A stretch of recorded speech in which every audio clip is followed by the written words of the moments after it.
और अब सीधे चलेंगे भोपाल, जहां पर पीसीसी चीफ कमलनाथ की प्रेस कॉन्फ्रेंस आयोजित की गई है। जन आक्रोश यात्रा का रोड मैप तैयार किया गया और इसी मामले में कमलनाथ प्रेस कॉन्फ्रेंस कर रहे हैं।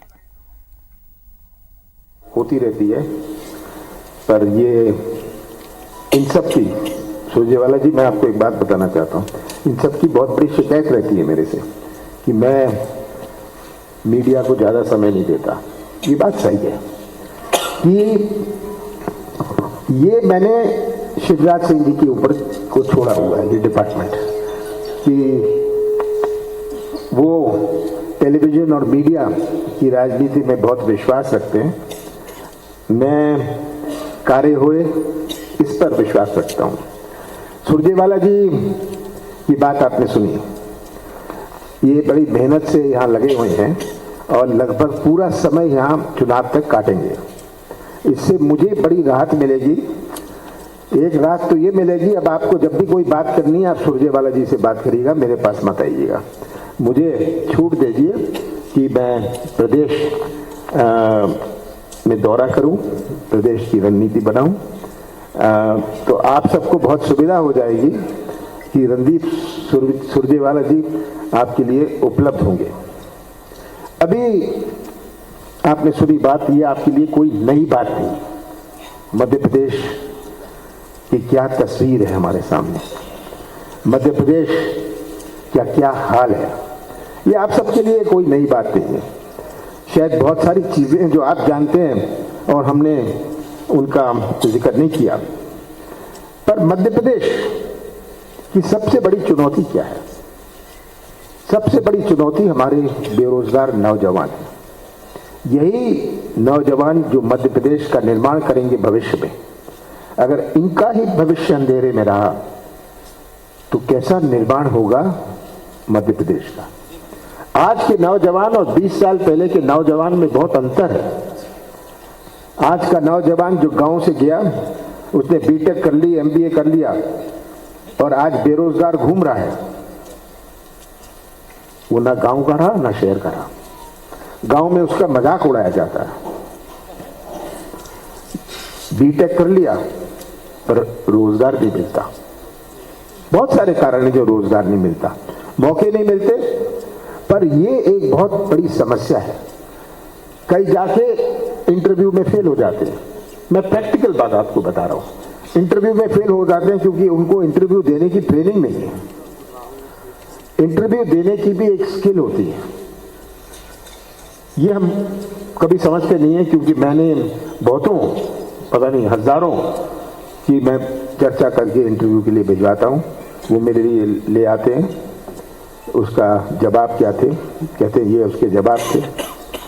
क्योंकि इंटरव्यू देने की भी ट्रेनिंग होती है, ये बहुत बड़ी आवश्यकता है। इसमें एक सोच की आवश्यकता है कि आपने बीटेक कर लिया, एमबीए कर लिया, पर आपसे जब पूछा गया इंटरव्यू में आप अपना बायोडेटा रेज्यूमे लिख दीजिए, वो रेज्यूमे नहीं लिखना जानता अपना, तो वो कहते हैं कि ये कैसे, किस काम के लिए है? तो सबसे बड़ी चुनौती जो मैं कह रहा था, हमारे नौजवान हैं, खास करके हमारे जो ग्रामीण क्षेत्र के नौजवान हैं, ये सबसे बड़ी चुनौती है।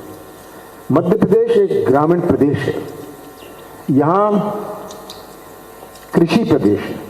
70% हमारे प्रदेश की अर्थव्यवस्था कृषि क्षेत्र पर आधारित है। 70% किसान नहीं है, पर जिसकी किराने की दुकान है।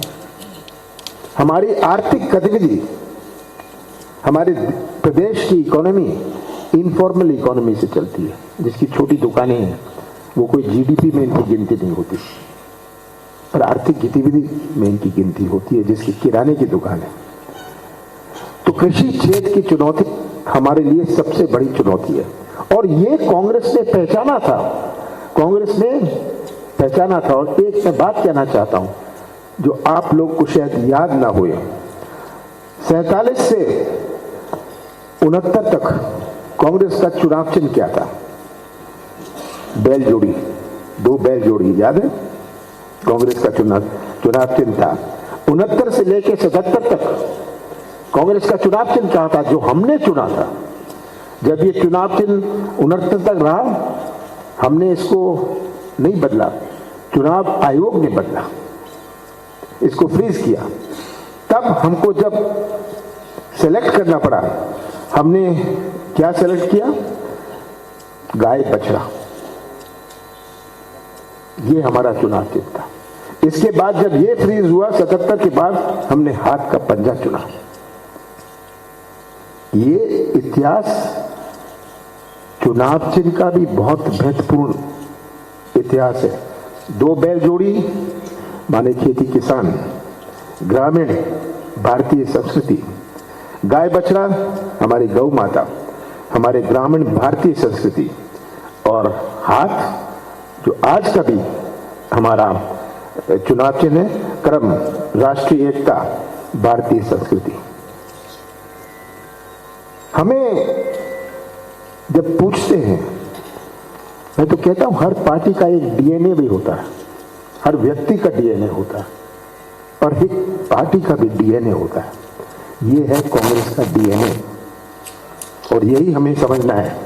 आज भाजपा जो लगी है, मुझे तो ताज्जुब होता है, इतनी भीड़ दिल्ली से आ रही है, इतनी भीड़ दिल्ली से आ रही है।